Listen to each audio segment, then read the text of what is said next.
En 405, le Couperet tombe.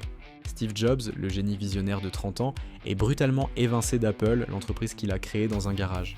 C'est la trahison ultime, une humiliation publique. Le monde pense qu'il est fini. Mais Steve Jobs n'est pas homme à disparaître. Loin des projecteurs, il se réinvente. Il fonde Next, une entreprise qui construit l'avenir de l'informatique, et il rachète un petit studio d'animation qu'il transforme en un géant mondial, Pixar. Pendant ce temps, Apple, son premier amour, se meurt.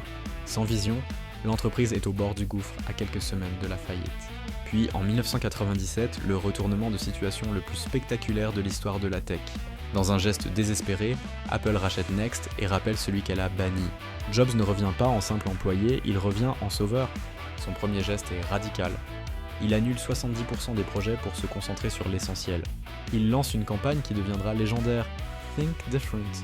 Il ne vend pas un produit, il vend une philosophie.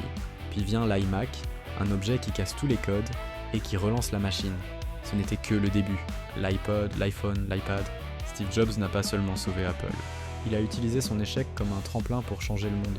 Dites-nous en commentaire ce que cette histoire vous inspire et abonnez-vous.